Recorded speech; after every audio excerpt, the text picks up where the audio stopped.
찬송 부르겠습니다. 찬송가 83장입니다. 찬송가 83장입니다.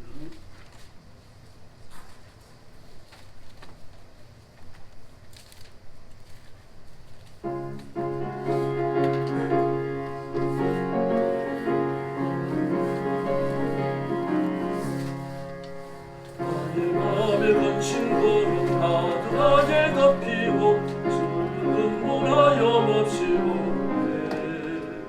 인자하고 보더러고도 속으로 불었어. 나를 위로할 이유가 있을까.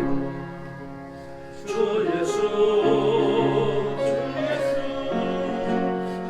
예수밖에 누가 있으랴.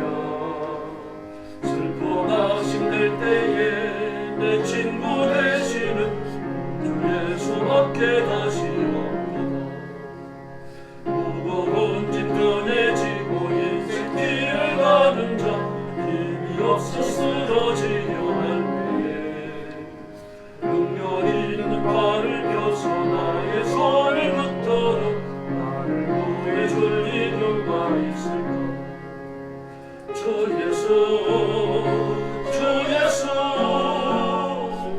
예수밖에 누가 있으랴. 슬퍼나 힘들 때에 내 친구 되시는 주 예수밖에 다시 없구나. 지금 죄를 돌아보니 부끄럽고 괴로워 저는 괴로움에 평안 없으네. 주한 죄인 용납하사 품에 안아주시고 나의 하시리가 누굴까. 주 예수밖에 누가 있으랴. 슬퍼나 힘들 때에 내 친구 되시는 주 예수밖에 다시 없구나. 요단강을 건너가서 쉬운 성을 향할 때 항상 동행할 이누가. 두려움이 메보는 것은 모두 헤쳐버리고 나의 갈 길 인도할 이누가. 주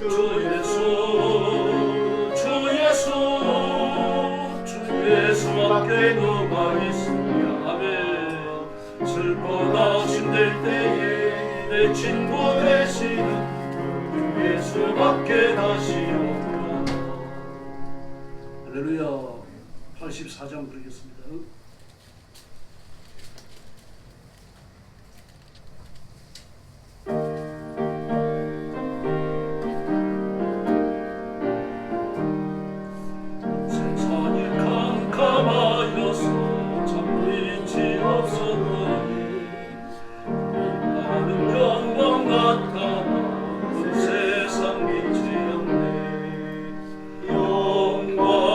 영광의 주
평화 채워 주옵소서.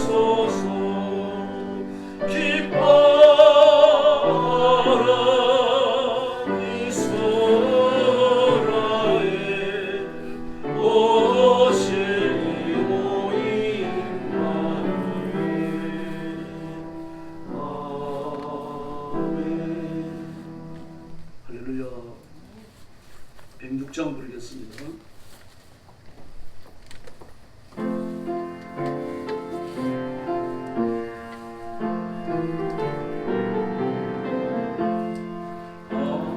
예수 나셨네. 길이 물고서 고친 주를 찬양하여라. 아니 예수 나셨네. 예언자가 말했네. 구주 예수 나신다고 세세토록 영원히. 아니 예수 찬양해. 아니 예수 나셨네. 이리 물고서 고친 주를 찬양하여라. 아니 예수 사랑스러운 예수님, 완전하고 순전한 주, 돈이 없고 순결한 자비로운 구세주. 예수 전에 피리 벌고서 오신 주를 찬양하여라. 아니 예수 나신 만왕의 왕 예수님, 이 세상에 오시렸네. 아이 예수 우리 주, 하늘 평화 주신 아니 예수 정네. 피리 물고서 고친 주를 찬양하여라. 아니 예수 나셨네. 할렐루야. 109장 부르겠습니다. 고요 한번 부르겠습니다.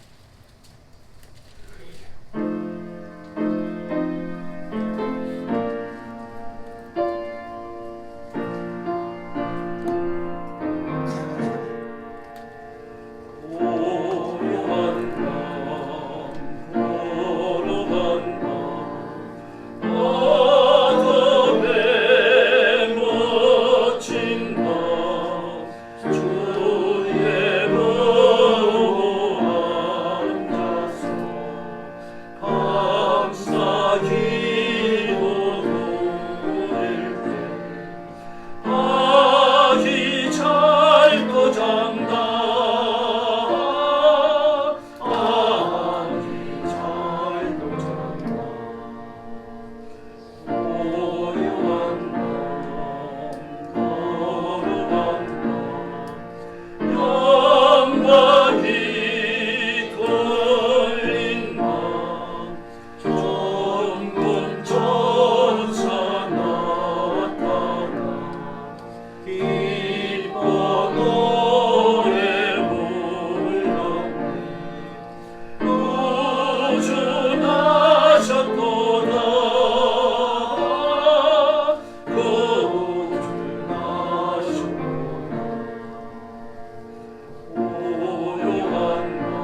23장입니다.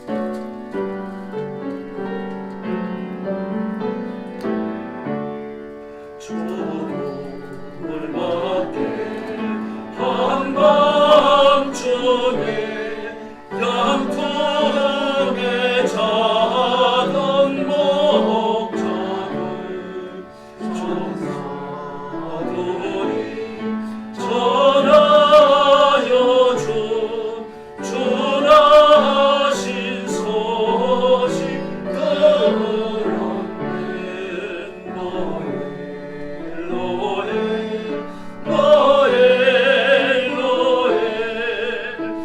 이스라엘 왕이 나셨네. 조롱만에 별하나가 이상한 빛을 비추어 이 위에 큰 영광이 나타날진저 보였네.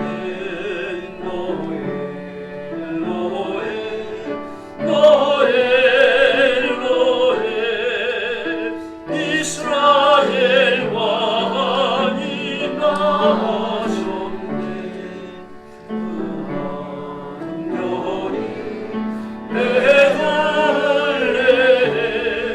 향하여 바로 가보니 아기 예수 누구신지 그 위에 오장 멈췄네. 노엘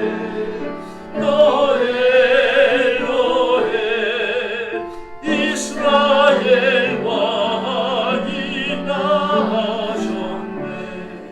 조롱만에 박사들이 새하기 보고 절하고 그 노래와 가여로서 새가지의 문 들었네.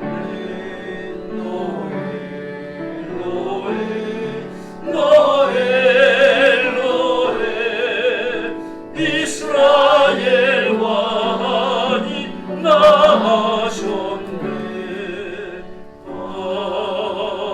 아멘. 이제 우리 마음과 정성을 모아서 하나님 앞에 주일 안예배 드리겠습니다. 다 같이 일어서 주시기 바랍니다. 우리 숙여서 묵상 기도 드리겠습니다.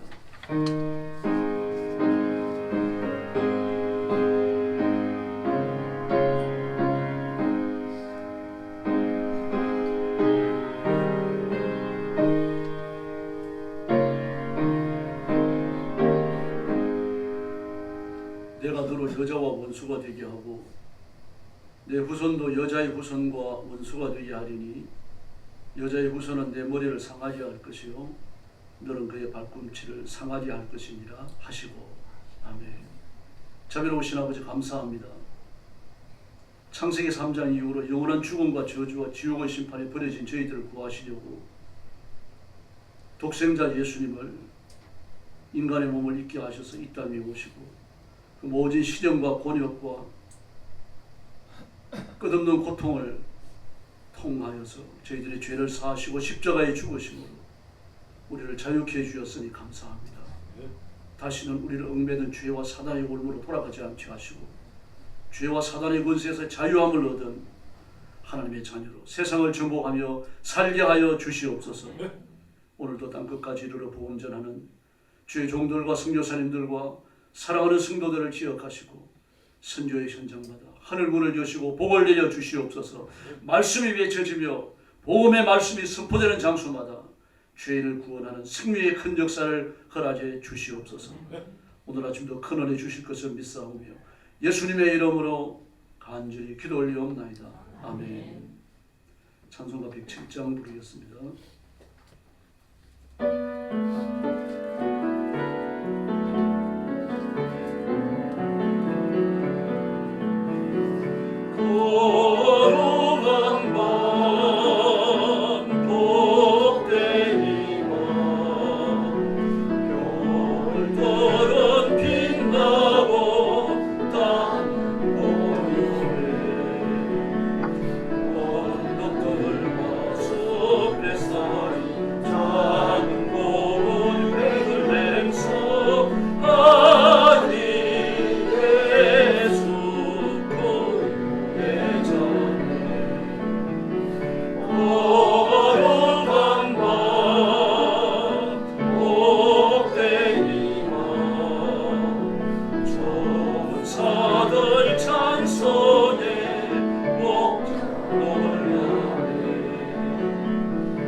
주고 있습니다.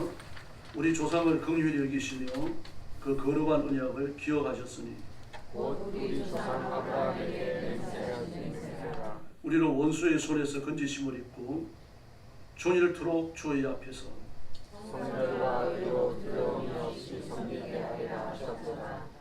이로써 돋는 해가 위로부터 우리에게 임하여 어두움과 죽음의 그늘에 앉은 자에게 비치고 우리 발을 평강의 길로 인도하시리로다. 보라 처녀가 잉태하여 아들을 낳을 것이요 그 이름을 임마누엘이라 하리라.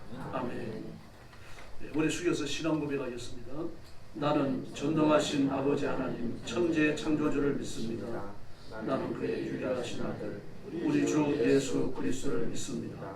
그는 성령으로 잉태되어 동정녀 마리아에게서 나시고 본디오 빌라도에게 고난을 받아 십자가에 못 박혀 죽으시고 장사된 지 사흘 만에 죽은 자 가운데서 다시 살아나셨으며 하늘에 오르시어 전능하신 아버지 하나님 편에 앉아 계시다가 거기로부터 살아있는 자와 죽은 자를 심판하러 오십니다.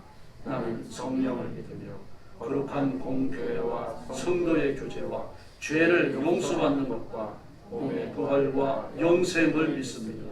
아멘. 앉으셔서 120장 찬송 드리겠습니다.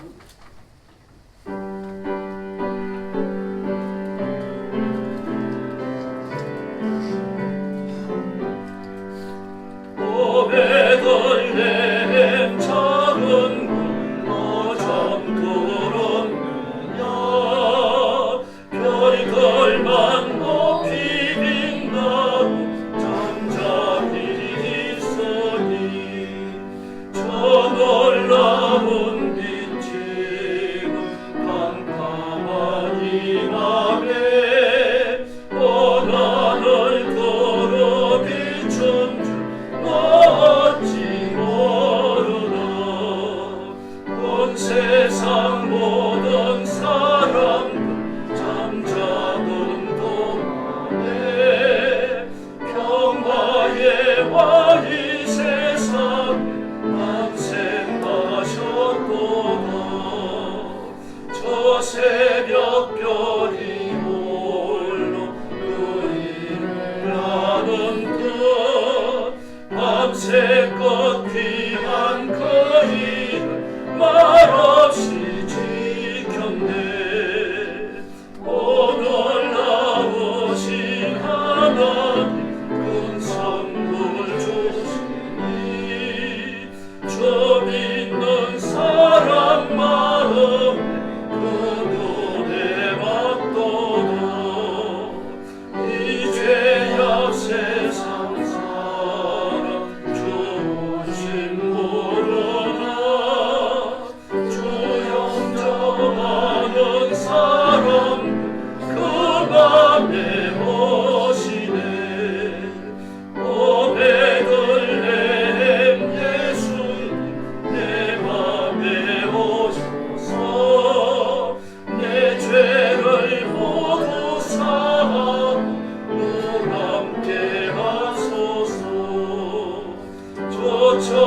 천사들의 소식 나긴 못 들으니 오 임마누엘 예수님 내 맘에 오소서.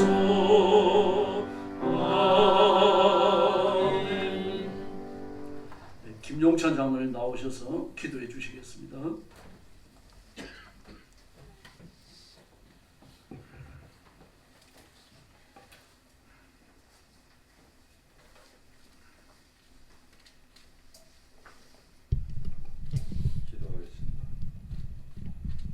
저희를 온 각지에서 불러주셔서 이 예배의 자리에 참여하게 하신 아버지 하나님 감사합니다.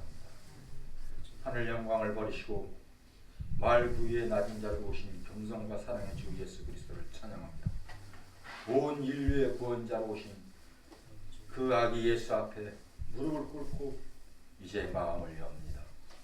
찬란한 성탄절 기쁨을 기다리는 이 주일 예배의 공기 속에서도 우리게 하시고 그 은혜가 우리의 영혼을 감싸는 복된 예배가 되게 하여 주시옵소서. 영광의 주님, 우리는 이제 2025년의 마지막으로 접어들었습니다. 지나온 12달의 시간 속에서 얼마나 많은 은혜가 있었는지 돌아보면 주님의 손길 아닌 것이 없었고 그 사랑 없이는 여기까지 올 수 없었음을 오늘 이 자리에서 진심으로 고백합니다. 기쁨의 날에도 눈물의 밤에도 주님은 늘 그 자리에 계셨고 우리보다 먼저 우리의 길을 걸어가셨으며 또한 가장 힘든 때에는 우리를 업고 가셨습니다. 감사합니다. 주님. 눈에 보이지 않아도 늘 동행하신 임마누엘의 은혜를 잊지 않게 하여 주시옵소서. 그러나 주님, 올 한 해 받은 은혜에 비해 저희의 믿음은 너무나 부족했습니다. 하나님의 뜻을 구하기보다 내 계획과 형편을 우선했고 말씀은 들었지만 삶으로 옮기지 못했고 주님의 사랑을 받았지만 그 사랑을 나누지 못한 날들이 너무나 많았습니다. 예배의 자리를 놓치고 감사의 무릎보다 불평의 입술이 앞섰던 저희의 죄를 이 시간 고백하오니 자비의 하나님 십자가의 보혈로 덮어주시고 새롭게 회복시켜 주시옵소서. 아버지 하나님 성탄절을 기다리며 주님 오심을 감격히 단지 한순간에 기념이 되지 않게 하시고 우리의 일상과 예배 삶 전체를 뒤바꾸는 변화와 헌신의 계기가 되게 하여 주시옵소서. 말씀이 육신이 되어 우리 가운데 거하셨듯이 이제는 새로운 2026년도에는 말씀이 우리의 삶 속에 살아 움직이며 우리 안에 주님의 흔적이 선명히 남는 새해가 되게 하여 주시옵소서. 이 시간 말씀을 대언하실 목사님께 성령의 능력과 지혜를 더하셔서 올해의 마지막을 준비하며 성도들의 마음에 남길 주님의 뜻이 분명하게 들려지게 하여 주시옵소서. 선포된 말씀 안에서 각 사람의 삶이 새롭게 비춰지고 남은 시간 속에서도 하나님의 뜻을 이루는 결단과 순종이 일어나게 하여 주시옵소서. 주님의 몸된 교회를 붙들어 주시옵소서.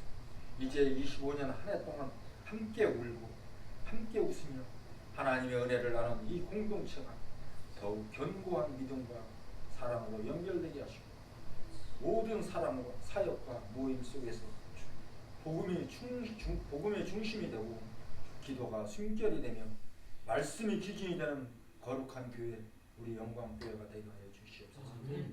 목사님과 또한 중직자들 모든 봉사자들이 수고를 기억하시고 그들의 위로와 새 힘으로 채워 주시옵소서. 특히 다가오는 새해 사역의 방향을 놓고 기도하는 이때에 하나님의 뜻이 더욱 명확히 보이게 하시고 사람이 아닌 성령의 인도하심에 순종하는 영적 민감함과 담대함을 더하여 주시옵소서. 사랑하는 하나님, 성도들의 가정과 자녀, 직장과 삶의 자를 주의 손으로 덮어 주시옵소서. 한 해 동안 지켜주신 건강과 일용할 양식을 감사드립니다. 아직 해결되지 않은 문제와 아픔에도 주의 섭리가 있음을 믿고 의탁합니다. 특별히 병상에 누워있는 이들, 마음의 상처로 힘겨워하는 이들, 경제적 어려움 속에 있는 이들마다 행복과 회복과 위로, 채움과 소망의 은혜가 임하게 하여 주시옵소서. 이 나라와 이 민족을 주님 손에 올려드립니다. 갈등과 분열이 깊어지는 시대, 하나님을 떠난 문화와 가치들이 교회와 가정, 다음 세대를 위협하는 현실 속에서도 하나님의 백성들이 깨어 기도하게 하시고 진리 위에 굳게 서서 복음의 빛을 발하는 거룩한 증인으로 살아남게 하여 주시옵소서. 북녘 땅에서 주님의 평화가 임하게 하시고 복음의 문이 열려 남과 북이 함께 주님을 찬송하는 그날을 기도하게 하여 주시옵소서. 오늘 이 예배가 한 해의 마지막을 준비하는 거룩한 별다리 예배가 되게 하여 주시옵소서. 말씀을 따라 살아온 시간을 돌아보고 말씀을 따라 살아갈 시간을 준비하는 영적 전환점이 되게 하시며 오늘 이 자리에 임재하시는 하나님을 진심으로 만나는 은혜의 시간이 되게 하여 주시옵소서. 영광의 원하신 예수 그리스도시 주님이 오셨기에 우리는 살아있고 주님이 다시 오실 것이기에 우리는 소망합니다. 오늘도 내일도 다가올 새해에도 오직 주님을 따라 감사로 믿음으로 걸어가게 하여 주시옵소서. 이 모든 말씀 우리와 함께 거하신 임마누엘 하나님 영광 중에 다시 오실 예수 그리스도의 이름으로 이 무익한 종이 감사하며 기도드렸사옵나이다. 아멘.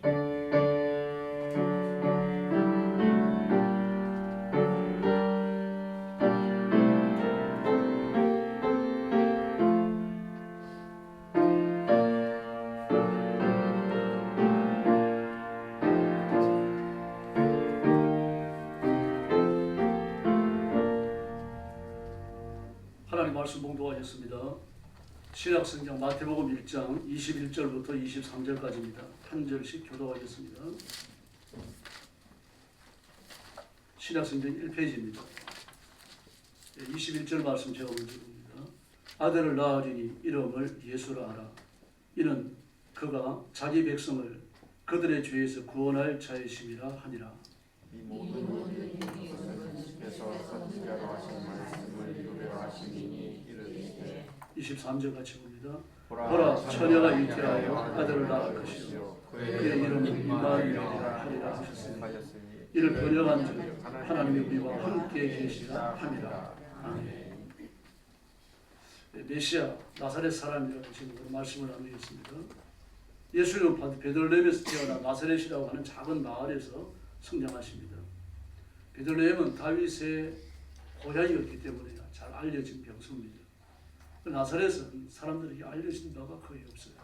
왜냐하면 뭐 강원도 산골짜기 어떤 마을에 해당되는 그런 마을쯤 됩니다.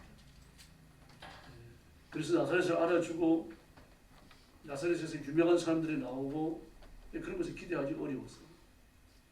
뭐 요즘도 대통령이 나오면 대통령의 고향이 어디다 그래갖고 난리가 나잖아요. 우리 마을에서, 우리 도에서, 우리 군에서, 우리 면에서 대통령이 나왔다 그래가지고 현수막이 붙고 난리가 납니다. 뭐 대통령의 생각터 그래가지고 무너져 없더라도 다시 뭐 초가지만을 세우고 뭐 붙여놓고 그렇게 난리를 지킵니다. 요한복음 1장 46절에 보면 예수님이 나사렛에서 자라셨다라는 말을 듣고 나다나엘이 그런 말을 합니다. 나사렛에서 무슨 선한 것이 날 수 있느냐. 나사렛은 그야말로 촌동네, 많이 배운 사람 하나 없는 그런 동네예요. 가능하지 않겠습니까? 우리 어릴 때 보면은 동네에서 태어나가지고 동네 못 벗어나는 분들이 수도 없이 많았습니다. 그래서 기껏 가야 이웃 동네죠. 기차만 못 타본 사람들도 있어요. 그래서 무슨 말까지 나옵니까? 서울 못 가본 사람이 서울 갔다 온 사람 이긴다. 서울 갔다 오는 것이 그렇게 아주 굉장한 거였어요. 서울만 가서 공부를 해도 유학했다 그러죠. 유학했다. 뭐 그런 시대. 우리 어릴 때만 해도 그런 시대였는데 예수님 당시야 뭐 말할 것도 없는 겁니다. 그러므로 나사렛 예수라는 말은 시골떡이 예수, 무식한 예수 그런 뜻이에요. 그러므로 예수님께 이게 존경스러운 이름이 될 수 없죠. 예수님을 비하하는 그런 이름입니다. 심지어 율법과 대치시키기 위해서 예수님을 나사렛 이단이라고 불렀죠. 사도행전 24장 5절에 보면요. 바울을 두 가지 이름으로 불러요. 온 천하를 꿰는 연병, 전염병이라고 부릅니다. 그 복음을 두고 하는 말이죠. 다음에 두 번째는요. 나사렛 이단의 괴수 그렇게 불렀습니다. 예수님을 따르는 무리를 나사렛 이단이라고 불렀어요. 앞에 나사렛이라는 말을 붙입니다. 그 말을 붙이는 이유는 기독교인들을 비하하고 내려 깎기 위해 가지고 그 이름을 붙입니다. 예루살렘 이단의 괴수 그러지 않아요. 예수님께서 예루살렘에서 많이 활동하시잖아요. 또 예수님의 주 활동 무대가 가버나움이었거든요. 그렇다고 해가지고 가버나움의 이단 그렇게 안 부릅니다. 나사렛 이단. 그래야 기독교인들에 대한 치명적 이 격하가 이루어진다고 생각하기 때문입니다. 현대인은요 나사렛 이단이라는 말을 듣는 것처럼 그 당시 유대인들이요 기독교인들이 오늘날도 마찬가지입니다. 명예스러운 이름이 아닙니다. 예수님을 믿는다, 기독교인이다, 예수쟁이다 이런 말들은요 기독교를 격화시키기 위해서 만든 말이죠. 쟁이라는 말은요 옛날부터 엔지니어를 격화시키려고 붙이던 이름입니다. 그래서 환쟁이, 대장쟁이 뭐 그렇게 쟁이라는 말을 다 붙였잖아요. 그리고 뭐 댕기면서 연주한 사람 풍각쟁이 그렇게 불렀어요. 뭐 옛날에 보면 그런 노래도 있을 겁니다. 뭐 누구는 풍각쟁이 그래갖고 깎아내리는 이름이죠. 그 예수쟁이라는 말도 예수님 믿는 사람들 기독교인들을 깎아내리는 그런 호칭이었어요. 그 호칭이 우리를 깎아내리는 것이 아니라 우리가 걸어온 산 주소를 보여주는 살아있는 현 주소를 보여주는 중요한 이름들입니다. 왜 그렇습니까? 우리가 죽음과 저주의 이름에 묶여있기 때문입니다. 뭐 선망의 대상인 좋은 대학을 나오고 또 누가 보더라도 부러워할 만한 그런 권력과 사회적인 지위를 가졌다 해가지고 그 사람이 자유로운 건 아니죠. 결박당한 겁니다. 죄의 세례가 결박당했고 타락한 문화에 결박당했고요. 결코 자유롭지 못합니다. 30년 전에 고칠 수 없었던 불치의 병 50% 이상을 고칩니다. 그렇다고 해가지고 불치의 병이 50% 정복되느냐? 그건 아닙니다. 빠른 속도로 늘어나고 있어요. 신기하죠.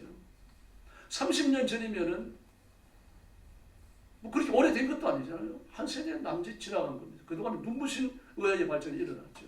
그러나 그렇다고 그래가지고 의학만 진보한 게 아닙니다. 병도 진보한 겁니다. 예측하지 못했던 질병에 넘어지는 겁니다. 예. 심지어 질병들이 다 있습니다. 사람의 폐를 파먹는 충이 있습니다. 몸이 약해지고 면역력이 약해집니다. 그 병이 걸립니다. 충이 폐를 파먹어갖고 죽어요. 옛날에 없었던 게 아닙니다. 옛날에 있었고 지금도 있지만요. 지금은 에이즈 걸린 사람에게 치명적인 병입니다. 그리고 건강한 사람도 그 병이 걸립니다. 왜 걸리는지 알 수가 없죠. 그래서 전염이 되는 것도 아니고 그 병이 죽습니다. 사람이. 불치의 질병은 대단히 무섭습니다. 50대 초반에 어느 대학 교수는 파킨슨으로 교직에서 내려와야 했습니다. 이런 사람이 한둘이 아닙니다. 어느 교회 장로님은 치매인데 자꾸 남의 물건을 훔쳐요. 자기 교회 가서도 주일날 예배만 드는 게 아니라 성도들의 가방에서 돈을 훔칩니다. 집에 돌아가서도 아내의 주머니에서 돈을 훔치고요. 동네 슈퍼에 가서도 큰 마트에 가서도 돈을 훔치다가 잡혀가지고 경찰에 넘겨집니다. 그럼 가가지고 이 치매라는 걸 이해하려고 또 모셔오고 그래야 됩니다. 기가 막힌 거죠. 여러분도 보셨겠습니다만 저도 막 그걸 보는데 가슴이 찡하더라고요. 30대 젊은 엄마가 12살 늙어 죽는 딸을 붙들고 통곡을 해요. 졸업병에 걸린 겁니다. 졸업병에 걸리면요. 10대 이전에 노화시계가 켜져버립니다. 그래 빠른 속도로 노화가 이루어지는데 그 원인을 알 수가 없습니다. 대개 10살 이쪽 저쪽에 늙어서 죽어요. 그러니 그 부모 심정이 어떻겠습니까? 살아있다고 하더라도 살았다고 보기 어려운 거죠. 최태민, 최순실로 이어지는 탐욕의 역사는요. 나라까지 위기에 빠뜨렸습니다. 지금도 국가적 위기는 정치인의 탐욕 때문에 빚어지고 있어요. 백성 때문이 아닙니다, 여러분. 그런데 그 모든 결과를 백성들이 떠안아야 됩니다. 환율이 무서운 속도로 떨어지고 있어요. 돈 가치가 없어지고 있습니다. 막 TV에서 뭐 인터넷에서 수많은 예측들을 내놓습니다. 거짓말이 아닙니다. 진짜입니다. 여야 할 것 없이 당연히 중직자들 통일지도를 받았어요. 통일교에서는 천일국이라고 하는 그 나라를 건설하려고 우리나라 정치인들을 김대중 때부터 끊임없이 돈으로 구호 삼아왔다고 이야기했습니다. 손에 뒀습니다. 그 결정적인 날을 작년, 올해, 내년 이렇게 3년으로 봤다 그래요. 천일국. 지금까지 그 문선명을 앞세우고 한학철을 앞세워 가지고 그 통일의 왕국을 누려온 것이 부족했다는 이야기죠. 여러분, 사람의 야망은 끝이 없습니다. 타락한 야망이 될 때 그때 말할 수 없는 거죠. 인생 최고의 정점에 섰을 때 남은 삶을 죽음에 내어주고 생을 허무로 자살로 끝내는 사람이 하나둘이 아니죠. 김성수 목사님 아십니까? 그 올림픽이던 1988년도에 대학 교수 그 가요제에서 대상을 받았어요. 비 오던 날. 막 그때 대단했습니다. 뭐 집으로 또 막 이런 그 당시 그 폭성 비슷한 노래들을 불러갖고 젊은이들 단 몇 곡의 노래를 갖고 젊은이들의 마음을 휘어잡아버린 사람 말도 잘합니다. 그 멘트는 뭐 아주 감성적이에요. 감성적인 말들을 하고 그런 단어를 골라 쓸 줄 아는 그런 재능이 있는 사람입니다. 그런데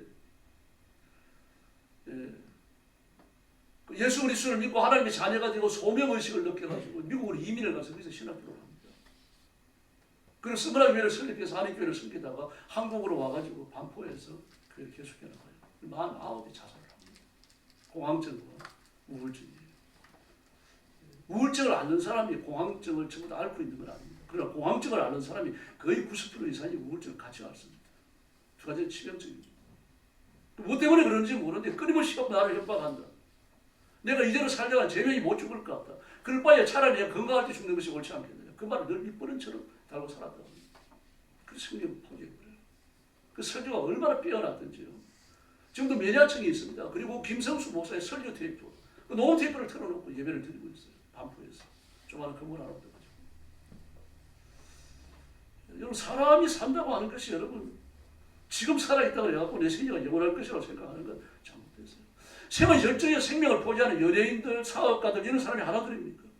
나는 생을 떨어뜨린다고 하는 대통령조차요. 자기 측근의 사람들에게 인정받지 못하고 밀려날 때가 있죠. 뭐 그렇게 잊혀져가는 존재가 되어집니다. 또 그런 일들이 묻혀지기도 하죠. 왜 그렇습니까? 돈이 없었습니까? 권력이 없었습니까? 결박당했다라고 하는 거죠. 내 인생을 내 자유롭게 살 수 없다는 뜻이에요. 죄가 이끌고 가는 대로 가는 거예요. 그 박래는 날씨 한번 보십시오. 뭐 어떤 분은 그렇게 썼더라고요. 박래는 자기 자신을 몰랐다. 얼굴이 잘생겼느냐, 날씬하기는 하느냐, 예쁘기를 하느냐, 공부를 많이 했느냐.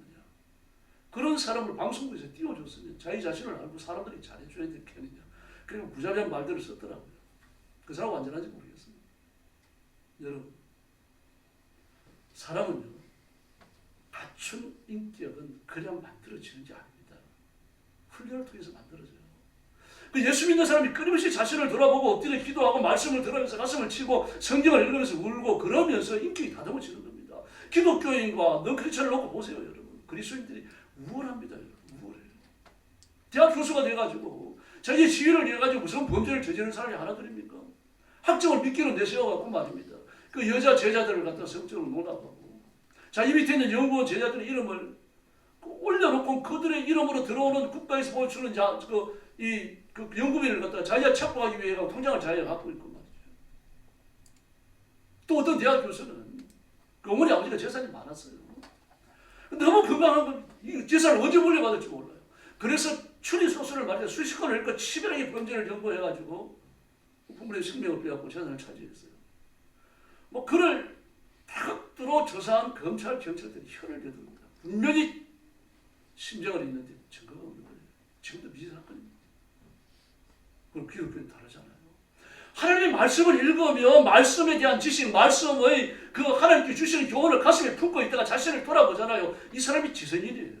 지성인이 뭔가 하면요, 자기가 가지고 있는 지식과 그가 가지고 있는 인격이 결합될 때 지성인이 되는 겁니다. 그래서 대학을 사과탑이 나온 이유가 그게 있는 거예요. 많이 배운 것만큼, 많은 지식을 아는 만큼, 그 얻은 지식과 지식의 폭만큼 많이 내가 안다라고 하는 그 폭만큼 말입니다. 다른 사람만 대학 못 다니는 사람 그만큼 많이 배우는 게 아니잖아요.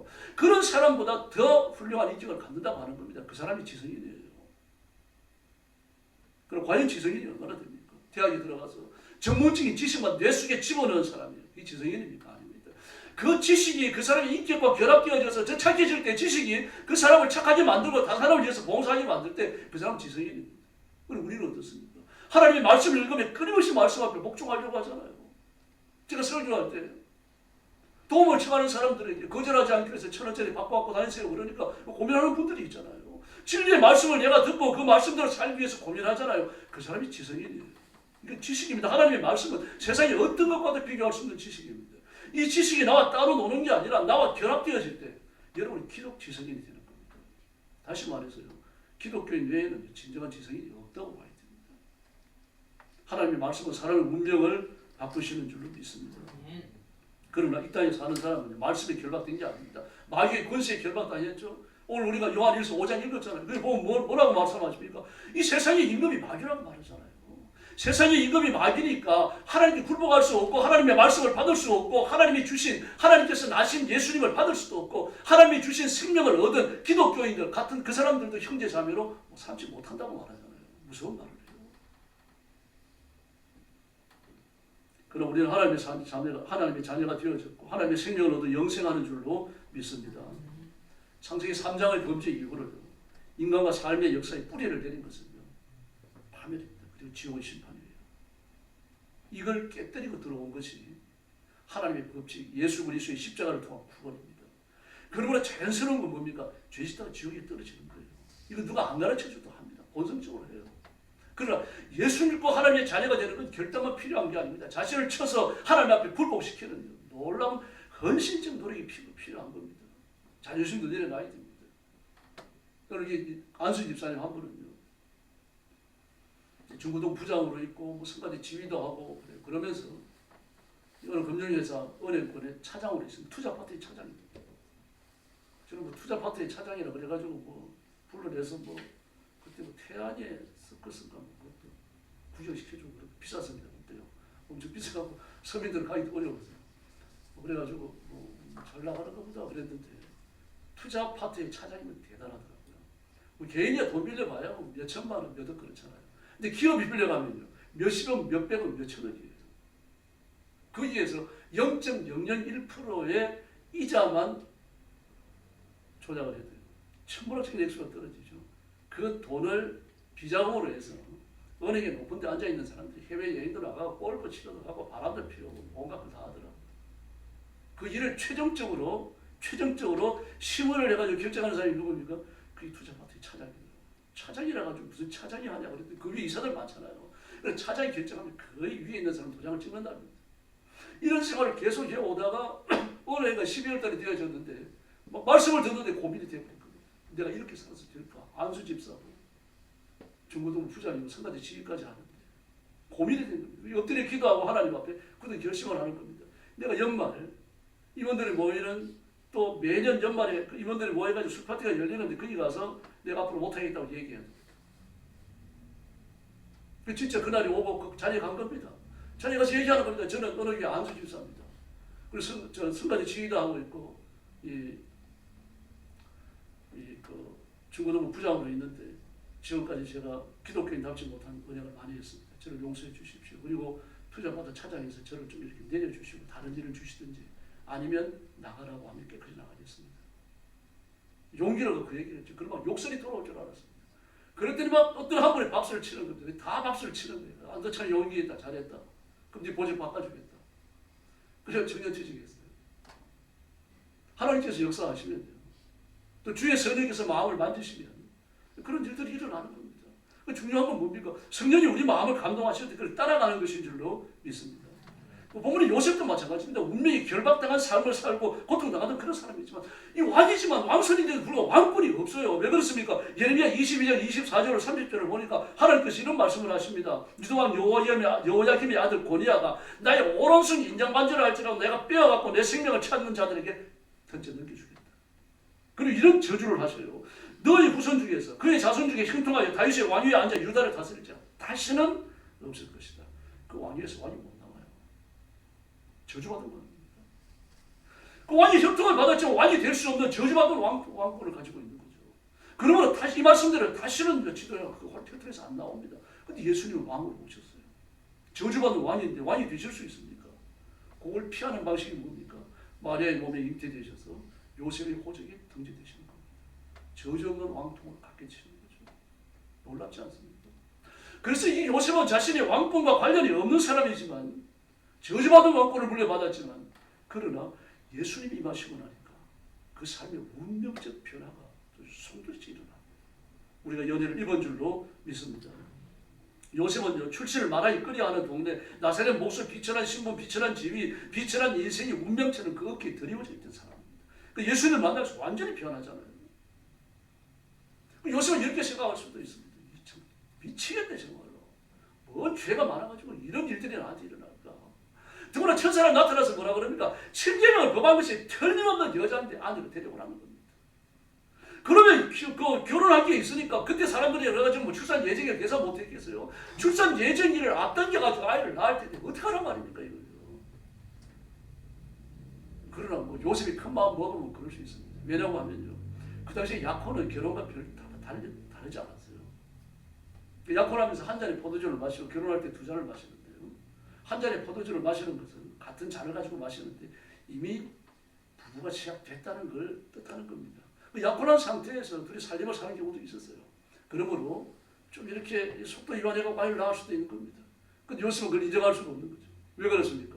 마리아가 7계명을 범한 것이 틀림없다고 여기기 때문에. 이런 게 견딜 수 없는 그런 결박으로 이 요셉을 얽어내 오는 겁니다. 여러분 이런 측면에서 보자면 저와 여러분도 똑같은 문제를 안고 있는 겁니다. 우리의 이름은 파멸의 수치입니다. 지옥의 형벌입니다. 우리가 예수 믿지 않았다면 우리가 복음으로 초대되지 않았다면 그 죄를 어떻게 벗을 겁니까? 이 세상의 모든 종교가요 죄에 대해서는 정말 얼마나 야박할 정도로 계산을 하는지 모릅니다. 불교인들 보세요. 영주가 108영주라니까요. 그 하나하나에 먼저 이름이 다 붙어 있어요. 근데 우리는 그런 게 있습니까? 죄의 종류가 몇 가지나 되는지 성경에서 찾아내는 사람이 있습니까? 없어요, 여러분. 지옥에 버려진 죄를 용서해 주셔서 감사합니다. 그럼 끝나버립니다. 불교인들은 죄를 가지수대로 갈라냅니다. 가지수대로. 그래서 어떻게 됩니까? 산중에서 맑은 물 먹고 풀 뜯어먹던 주들이 위장병 걸리고 그래갖고 죽어요. 죄를 가지수를 찾아내고 죄의 종류를 찾아내는 게 중요한 게 아닙니다. 죄를 없애는 방법이 중요한 줄로 믿습니다. 그런데 죄를 없애는 것, 죄를 처리하는 방법은 예수님밖에 없는데요. 어떤 종교도 갖지 못했어요. 오직 복음에만, 성경에만 있는 줄로 믿습니다. 이런 절망 속에 다윗이 기도합니다. 시 51편 3절을 보니까 무릇 나는 내 죄가를 아오니 내 죄가 항상 내 앞에 있나이다. 내 죄악 중에서 내가 출생하였고 어머니가 죄 중에 나를 잉태하였습니다. 이게 인간이에요, 여러분. 그 인간은 원래 영화롭게 창조됩니다. 하나님을 착각 찍어놓은 게 인간입니다. 그게 하나님의 형상이에요. 그래서 창조된 모든 창조물들에게 아담이 이름을 줍니다. 짐승들이 지나가니까 이름을 다 줘요. 이게 탁월함입니다. 단순히 지혜롭다는 얘기가 아닙니다. 권세를 가졌다는 뜻이에요. 사람을 기르는 개가 100마리라고 하더라도 10,000마리라고 이름 다 줄 수 있습니다. 뭐 바둑이, 독구 뭐 이런 붙이다가 안 되면 개1, 개2, 개3 그러더라도 10,000마리 이름 다 붙일 수 있어요. 그러나 개가 자기 주인의 이름 지어주는 개 보셨어요? 불가능하죠. 왜 그렇습니까? 지성이 차이예요. 개는 사람의 이름을 지어줄 수 있는 존재가 아닙니다. 그러나 사람은요, 개의 이름을 지어줄 수 있어요. 이름을 지어준다는 건요, 내가 너보다 높다는 얘기입니다. 단순히 유자한 정도가 아니라 너는 내 소유다, 내 발 아래 있다, 너는 아무것도 아니다, 그런 뜻입니다. 기르는 개가 죽으니까 슬프죠. 옛날에 개는 어땠습니까? 우리 교회 오셔서 부흥하신 이원호 목사님도 해마다 말복 지나가고 나면 개 3마리 사셨다고 그러잖아요. 초복이, 중복이, 말복이. 여러분, 개는 요즘 와서나 제8자가 난 거지 과거에는 한 그릇이었어요. 우리가 그랬습니다. 하나님 앞에 그 수준도 안 됐죠. 오죽했으면 구덩이라고 그러겠습니까? 버러지라고 그러겠습니까? 그런 우리가 예수 믿고 우리의 삶이 변한 줄로 믿습니다. 모든 창조물들을 다 굴복시키는 그런 권세를 하나님이 아담과 하와에게 주셨어요. 타락후에도 900살 넘게 살아갑니다. 얼마나 강한 육체를 가졌는지 상상이 안 되죠. 하루 종일 에덴 도사를 돌보고 여러분 경작을 하고 하나님 피조물들을 돌보지만 하나도 피곤하지가 않아요. 아담의 이름은 하나님 다음이었습니다. 그렇게 존귀했고 그렇게 영화로웠어요. 이 모든 창조적인 탁월한 은사가 일순간에 없어져 버립니다. 이 창세기 3장이 본질입니다. 노동은 고통을 가중시키는 수단이 되었고요. 잉태와 출산은 형벌이라고 불릴 만큼 아주 견딜 수 없을 만큼 큰 고통을 가져옵니다. 어디에 살던 추위와 더위와 심험과 거금의 고통이 뒤따라왔고요. 대부분의 피조물들이 인간을 공격합니다. TV에 나왔으니까 여러분도 보셨을 겁니다. 이와 비슷한 얘기는 인터넷에 들어가면 많습니다. 길이 7m짜리예요. 에나콘타가 인도네시아에 잡혔어요. 뭐 상걸 잡은 게 아니라 죽었어요. 죽어게 잡혔습니다. 그 배를 알아보니까 21살 넘은 청년이 그 안에 들어있었어요. 끔찍한 일이죠. 이 하나님의 손끝에 창조되어진 탁월하기 짝이 없는 인간인데 인간의 이름을 지어주고 인간의 발밑에 있는 그런 피조물들이 사람을 잡아먹습니다. 이 죄 때문입니다. 대부분의 포유류는요, 투집의 대상입니다. 집에서 기르는 똥개까지 사람을 공격하고 사람 도망가야 됩니다. 길 지나가실 때 짖는 개는 두려워할 필요 없어요. 그러니까 짖지 않고 사람을 노려보는 개는 여러분 주의하셔야 됩니다. 갑자기 달려들어서 물어버립니다. 도망갈 여가가 없어요.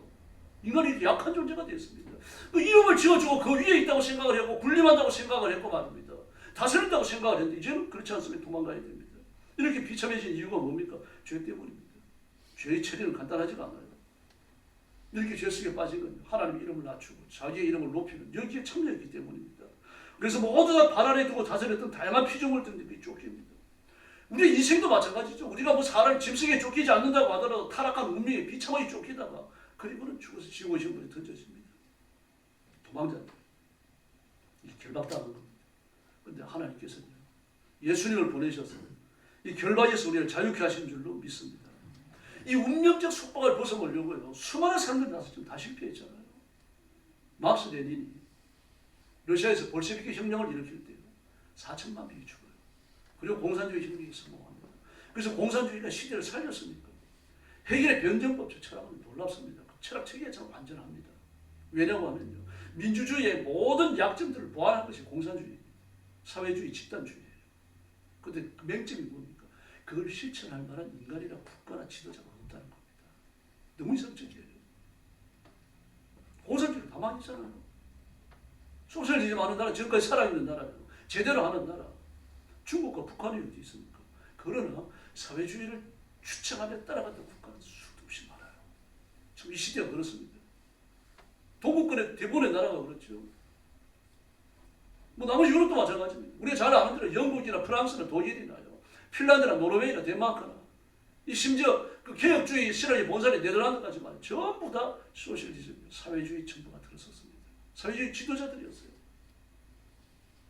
동남아시아도 마찬가지 아닙니까? 남미도 마찬가지였죠. 우리나라도요. 사회주의 지도자와 민주주의 지도자들 교차하며 지나갔잖아요. 그래서 어떻게 됐습니까? 우리나라는 나은 편이죠. 그 사회주의 지도자들이 끊임없이 몇 대에 걸쳐가지고 나라를 다스려 왔던 지금 유럽이 어떻게 됐습니까? 완전히 파산에 들어갔잖아요. 영국이고 독일이고 프랑스고 어떻게 됐습니까? 노르웨이고 프랑스고 스웨덴이고. 그래서 여러분 동남아도 마찬가지입니다. 동남아 대부분 나라들이 여러분 사회주의 국가예요. 지금 데모를 하고 있죠. 데모할 때 여러분 뭘 들고 나옵니까? 피켓을요. 깃발을 뭘 들고 나옵니까? 자기 나라 국기를 들고 나와요. 자기 나라 국기를요. 그걸 외치는 구호가 뭡니까? 누구 물러가려가 아닙니다. 인도네시아를 회복시키자. 인도네시아를 돌려달라요. 인도네시아 돌려달라. 영국도 마찬가지입니다. 영국이 데모하는 거 보세요. 영국 국기를 들고 나옵니다. 외치는 말이 뭡니까? 영국을 돌려달라요. 사회주의 정권에 대해 가지고 거세한 저항 운동이 일어나고 있습니다. 그럼 민주주의는 완전하냐? 민주주의 완전하지 않습니다. 틀어보면 알잖아요. 민주주의가 제대로 시행되면요. 45%밖에 안 남습니다. 다 죽어요. 이걸 보완할 수 있는 게 뭡니까? 그게 사회주의입니다. 집단주의입니다. 그래서 온갖 사회적 공약, 사회적 복지제도, 사회적 보험제도가 이 민주주의 안에 결합되지 않으면요. 안 됩니다. 어느 이념도요. 사람을 살리는 이념이 아닙니다. 다시 말해서 이 땅에 완전한 건 없어요. 어떤 이념도요. 사람을 못 살립니다. 그러나 예수님은 사람을 살리실 줄로 믿습니다. 여러분 빌레몬스를 보세요. 오네시모는 종이었어요. 근데 어디로 도망갑니까? 로마로 도망가잖아요. 그 당시 로마는 25%가 종이었어요. 어떤 사람은 70%가 종이었다 그러는데 그 근거는 좀 약하고 25% 말이에요. 4명이 한 명이 노예였어요. 그래 도망갑니다. 뭐 거기 가야 되는데 그냥 가가지고 먹고 자야 되는데 어떻게 하겠습니까? 그 빌레몬의 돈을 훔쳐가고 도망간 거죠. 그리고 틀림없이 가져간 돈 다 쓰고 그리고 바울 사도한테 한 게 틀림없습니다. 더 이상 갈 데가 없으니까요. 그럼 어떻게 하니까 빌레몬은요? 그 당시 노예 제도에서요. 왕은 노예를 부리는 사람입니다. 노예를 부리는 사람은 노예를 죽여도 괜찮아요. 노예가 자기 재산을 가지고 도망을 갔습니다. 그렇다고 로마식에 의하자면요. 그런 모든 명예가 땅에 끌어버진 거예요. 이걸 회복하는 길은요. 종을 찾아가지고 죽이는 길밖에 없습니다.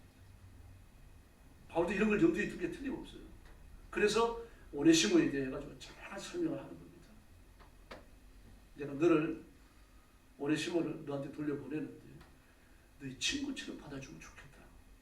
그가 너한테 훔쳐갖고 간 돈은 다 써버려가고 지금 없다. 이 빚을 갚을 길이 오네시모한테는 없으니까 내가 갚겠다. 그런데 바울이 뭐라고 말합니까?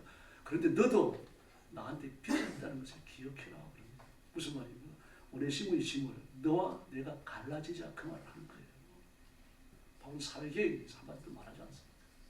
그래 빌레몬이 오네시모를 말없이 받아주고 바울이 그의 후원자가 되어지면요. 그게 사회계획이잖아요. 우리 계획을 내세울 필요도 없어요. 타락한 정부, 이 정부를 끌어없는 것도 중요하죠. 그러나 더 중요한 건 뭡니까? 복음 앞에 굴복하는 겁니다. 하나님 앞에 더 굴복하고 복음을 따라 살고 예수님을 따라 살면은 사람은 변하는 게 아닙니다. 사람이 변하면 제도가 변합니다. 제도가 변하면요. 살만한 세상이 되는 거죠. 우리가 그런 세상을 꿈꾸고 하나님 앞에 기도해야 할 줄로 믿습니다. 대통령 6천만을 희생시키고요. 그리고 공산주의 혁명을 중공에서 성공시킵니다. 중국이 어떻게 됐습니까? 한 두어 주 전에 하루에 사람을 보내왔어요. 그러니까 지금 기가 막히더라고요. 교회 지도자가 바뀌고 있습니다. 이미 작년부터 시작해가지고 많이 바뀌고 있는데 신학교육을 받은 적이 없어요. 젊은 사람들이. 어디 받을 데도 없고요. 그런데 교회를 맡아가지고 설교를 해야 돼요. 그러니 안타까이 짝이 없죠. 12월 달부터 와달라는 겁니다. 제가 갈 겁니까? 누구를 보낼 겁니까? 여러분 기도해 주셔야 돼요. 게다가요. 한림과 장춘 야오닝성하고 흥룡강성에 이단이 또 굉장히 설친다고 그래요. 많이 오는 이단들이 신천지가 많이 오고 그리고 그 대성교회 박윤식이 파들이 많이 오고 죄의 기성을 부린답니다. 죄의 메스는 섹스교잖아요. 많은 젊은이들이 넘어간다 그래요. 그리고 전부 다 이번에 그 설치고 있는 이단들은요. 중국의 인민증을 가지고 활동을 하니까 그저 엄밀하게만 하면은 된다는 거예요. 이런 위협들이 있습니다. 자, 신학교육 못 받았죠. 이단들의 세력은 강하죠. 사모가 작년입니까? 5월달에 갔을 때요. 세상에 고양이 깃발을 들고 춤을 춥니다. 은혜 받는다고요. 근데 이 정도로까지 우리가 팬데믹 때 못 들어갔잖아요. 지도자가 없습니다. 가르칠 사람이 없어요. 이런 위험에 노출되어져 있습니다. 이 가정교회의 위험성을 압니다. 그 가정교회 철저히 핍박을 하지만요. 가정교회 어떻게 다 핍박할 겁니까? 한두 개 해야죠. 1, 2만 개 해야죠. 여러분, 인간의 노력이 인간의 힘이라고 하는군요. 인간의 문제를 해결해 주는 게 아닙니다. 잘 발달된 심리학과 상담학도 인간의 고통의 문제를 해결해 주지 못합니다. 막 피임과 임신 중재를 법적으로 해결하면 여자의 문제 해결될 줄 알았죠. 그때 말입니다. 그 KBS 라디오에서요. 임신 중재 문제를 가지고 거의 1시간 반 토론을 했어요. 그 전문가들이 나오고 임신 중재를 옹호하는데 전문가들이 다 나왔어요. 대학 교수도 있고 실제로 병원 원장도 나오고 그걸 반대하는 사람들도 나오고 다 나와서 하는데요. 깜짝 놀랐습니다. 임신 중재를 40회 한 사람이 있대요. 어떻게 했는지 그걸 모르겠습니다. 저도요. 그 진짜인지 모르겠고 과장인지도 모르겠고요. 근데 그 사람에 대한 자세한 걸 이야기합니다. 병원 의사가요. 그 정도 되어지면 거의 반 미친다는데 실성한다고요. 제정신으로 사는 게 아니죠. 여러분, 인간의 자유를 준다는 인간의 어떤 제도도요. 약속을 못 지킵니다. 그러나 성경은 우리를 죄로부터 속박으로부터 자유케 하실 줄로 믿습니다. 요셉을 보세요. 요셉은 마리아를 데려오므로 이미 파탄한 인생 아닙니까? 그때서 볼 때는 세속적으로 볼 때 파탄한 겁니다. 파탄난 인생이지만 이미 뭐 더 파탄날 게 뭐 있느냐. 그리고 마리아를 데려왔는지 모르겠어요. 마리아는 그 자체가 마리아가 아기를 가졌다는 것 그 자체가 큰 재앙덩어리 아닙니까? 가만히 끊고자 한 거 아니에요. 근데 받아들입니다. 요셉은 재앙을 받아들이고 작정한 거죠. 그러나 그게 재앙이 아니라 하나님 본인이 누가 알았겠습니까? 요셉도 몰랐어요. 천사가 나타나가지고 내 아내를 데려오기를 두려워하지 말라 그러는데 뭐라고 말할 겁니까? 예수님을 받아들인 것이 보증입니다. 왕권이 없는 올라가는 왕가죠. 왕가 아닙니까? 근데 그 왕가의 만왕의 왕이신 예수님이 태어나셨어요. 운명이 뒤집어진 거 아닙니까? 실제적인 왕이 가문이 되어버린 거 아니에요. 유대인에게 요셉이라는 이름은요. 애굽의 천이라는 위대한 이름이죠. 그러나 그 이름의 결과 비교도 안 되는 탁월한 이름을 예수님의 아버지 요셉이 갖게 되는 거 아닙니까? 그 요셉과 메시아를 이 땅에 오게 하셨던 요셉과 메시아가 이 땅에 증거다리가 된 거 아닙니까? 그 요셉과 그리고 구약의 요셉과 비교가 됩니까? 비교할 수 없는 거예요. 그 영화로움을 요셉은 누렸습니다. 아마 나이 많지 않아 죽었을 거예요. 예수님이 공생애를 시작하실 때 요셉에 대한 얘기가 전혀 안 나옵니다. 일찍 세상을 떠난 것 같아요. 그래서 예수님이 앞으로 이루어가시는 대속, 십자가와 부활, 그리고 재림, 이것은 여러분 동전이 하나와 같은 겁니다. 어느 하나도 빼놓을 수 없습니다. 예수님이 이 땅에 오시고 십자가에 죽으시고 부활하셨으므로 반드시 또 재림하실 줄로 믿습니다. 그래서 이 땅에 오신 예수님은 예수님만이 하실 수 있는 기적을 행하셨죠. 나에서 과부의 아들을 살려주셨고 나사로를 살려주시고 불치의 병자들을 치료해주시고 장애인들을 고치시고요. 사회에서 버림받은 사람들의 친구가 되십니다. 수족관에 물고기처럼 저희가 죽을 것을 알지 못하는 인간인데도 예수님을 오셔서 대신 갇히시고 대신 죽으시고 우리한테 생명을 주신 줄로 믿습니다. 이 땅의 인간들은 실패한 것밖에 잘하는 게 없습니다. 예수님은 그 실패한 것들을, 실패한 사람들을 성공으로 이끄시고 영생으로 이끄시는 줄로 믿습니다. 왜 그렇습니까? 예수님의 이름이 임마누엘이기 때문입니다. 하나님이 우리와 함께 하십니다. 그러면 된 거 아닙니까? 그래서 예수님이 오셔서 내가 짊어진 죄의 이름 노예, 정말 타락하고 추잡하고 지옥에 떨어져야 하는 파멸의 그 이름을 예수님이 대신 짊어지셨고 그리고 내게 자유와 하나님의 자녀라고 하는 영생하는 이름을 주셨습니다. 이 이름을 붙드십시다. 사람은 누구나 운명이 베베 꼬여 있어요. 여러분 자신을 보면 알잖아요. 저도 저 자신을 보면 압니다. 그러나 예수님의 이름은 아닙니다. 모든 걸 살립니다. 여러분 그 루미 선데이라고 하는 유명한 노래가 있습니다. 가사로 내모는 노래 가사 자체가 그래요. 이게 1933년도 헝가리에서 발표되었는데요. 헝가리에서 발표되어진 8주 만에 187명이 자살해 죽습니다. 이후에 이 노래는 세계 곳곳에서 레스토랑, 라디오 등 장소를 가져가고 연주됐는데 수천 명의 사람이 죽어요. 주로 지식인, 예술가, 부자, 정치인들입니다. 여러분, 그루밍 선데이 노래 하나가 사람을 총으로 몰아넣었습니다. 그것이 노래가 세계 모든 나라에서 금지곡이 됩니다. 여러분, 예수님은요, 죽을 사람, 죽은 사람까지 살리는 줄을 믿습니다. 예배 꼬인 인생을 들고 예수님께 드리시기 바랍니다. 그리고 예수님께 맡기시고 그 은혜를 덧입고 하나님이 나와 함께 하시는 기적의 삶을 열어가는 귀한 성도들이 되기를 예수님의 이름으로 축원합니다. 기도하겠습니다. 자비하신 아버지, 오늘 아침 우리 깊은 교만을 꺾고 주님 앞에 내어 맡기고 우리 인생을 예수님께서 주관해 주시기를 원합니다. 이 시간 오셔서 저와 성도들을 품으시고 안수하시고 하늘의 군등을 허락해 주시옵소서. 이 땅에 인간의 몸을 입고 오셔서 나 대신 저주받으시고 파멸당하시고 묶이고 내쫓기고 수치당하시는 그 길을 내가 바라보고 다시는 걸어가지 아니하도록 은혜 위에 은혜를 더하여 주옵시기를 간절히 원합니다.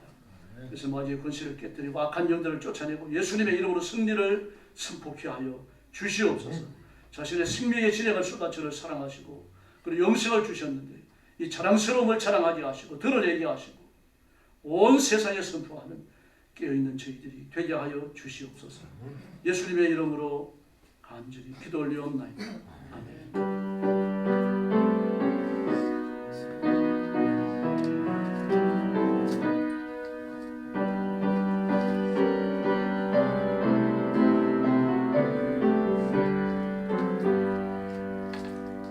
찬송가 122장 부르겠습니다. 3절 4절 부르면서 헌금해 주시기 바랍니다.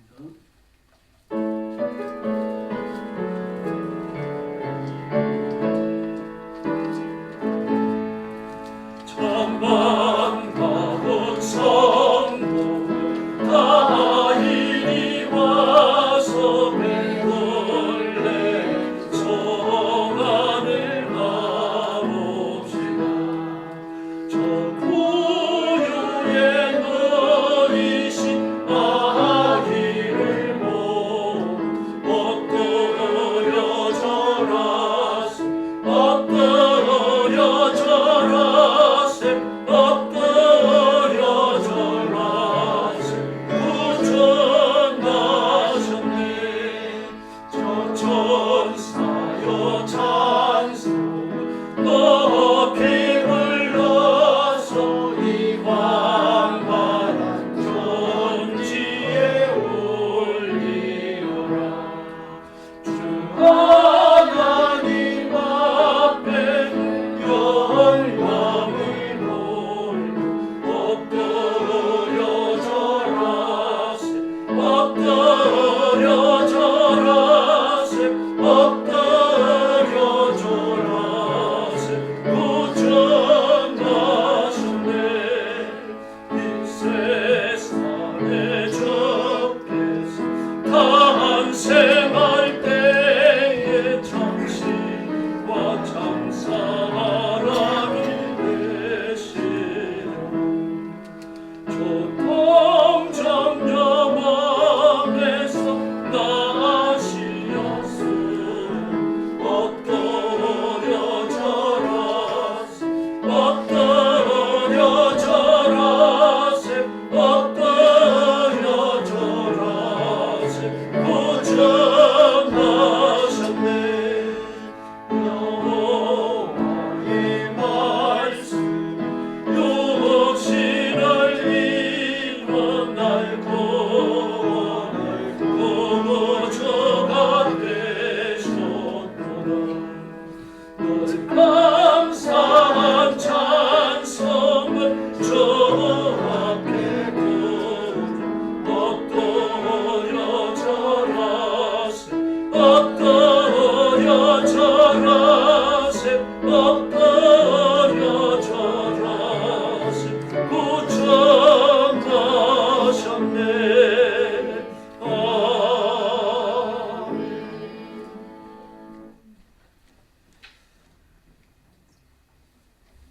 기도하겠습니다. 자비하신 아버지 감사합니다. 하나님 앞에 온 힘을 다하여 예배하며 준비된 예물을 바칩니다. 자신과 예물과 인격과 존재의 전부를 다 드려 헌신하는 사랑하는 성도들을 제단에 바쳐진 제물처럼 기뻐 받으시고 하나님께서 두 손 들고 복을 내려 주시옵소서. 자유케 하시는 예수님을 바라보고 자유케 하시는 복음을 의지하며 다시 오시는 예수님께 소망을 두고 세상을 정복하듯이 살게 하여 주시옵소서. 온 성도들에게 하늘 문을 여시고 물질의 복과 건강의 복을 주시옵소서. 이 땅에 사는 동안 가난으로 인하여 비천하지 않게 하시고 세상의 주인이시며 모든 물질의 원인이신 하나님 부여하심으로부터 복받아 많은 사람들에게 나누어주고 베풀고 주신 물질로 복음 전하고 영혼을 건지며 충성을 다하는 일꾼들 되게 하여 주시옵소서. 예수님의 이름으로 간절히 기도 올리옵나이다. 아멘.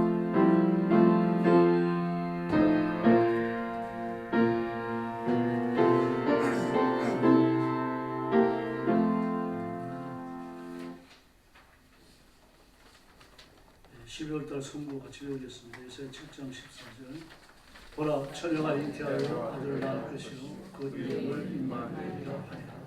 예사야 7장 14절 말씀입니다. 성부 암송하셔서 토요일에 아니고 성탄절을 시작하도록 그렇게 하겠습니다. 성탄절 새벽 예배부터 나오셔야 됩니다. 오늘 오후 예배는 가정 예배로 드리고 수요일 예배 좀 축원이 나가 있죠. 그리고 새벽 예배 나오셔야 돼요. 옆에 있는 거라고 인사합시다. 한번 인사하세요. 옆에 계십니다. 성탄절 새벽 예배 나옵시다. 할렐루야. 아멘. 대답하셔야죠. 아멘. 그리고 성탄절 예배 가족들과 함께 나오시고 그래서 기쁨의 절기가 됐으면 좋겠습니다. 나라와 민족을 위해서 기도해 주시고 하얼빈을 위해서 기도해 주세요. 이단들이 더 발전했네요. 보니까 전에는 왔다가 핏방이 떨어지고 도망갔다가 다시 들어왔거든요. 이제는 아예 돈 주고 이민증을 산다 그래요. 참 아주 조직적으로 움직이는 거죠. 그리고 한국에서 돈을 받는데 돈을 코인으로 받는답니다. 코인으로. 무슨 코인인지 모르겠는데 어쨌든 코인으로 받아가지고 흔적도 없이 돈을 받아 쓴다 그래요. 그래서 굉장히 위기가 지금 온 것 같습니다. 게다가 훈련이 안 된 사람이 강단을 받는 그런 상황이 있죠. 저도 안타까운데요. 그런데 뭐 당장 어떻게 할 수가 없네요. 저도 기도하면서 하나님께서 인도해 주시길 바라야 됩니다. 성탄절이 있고 성탄절 다음 주간이 12월 28일 마지막 주간이죠. 그리고 29일부터 한 주간 새벽기도 청진권 하면서 31일 날 송구영신 자정예배 드립니다. 그리고 1월 4일 날 신년 감사 예배 있습니다. 다 같이 일어나셔서 55장 청년부에 축도하겠습니다.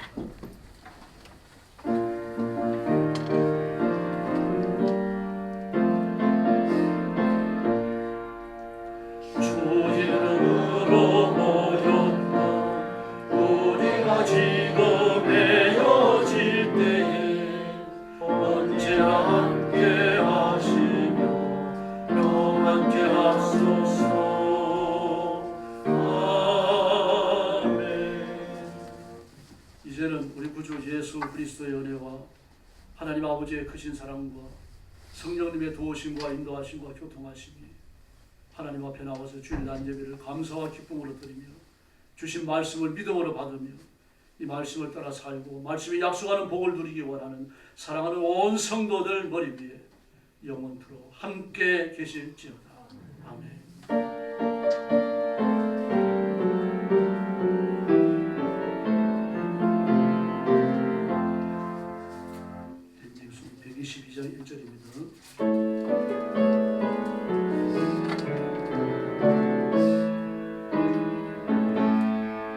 전번 가본 서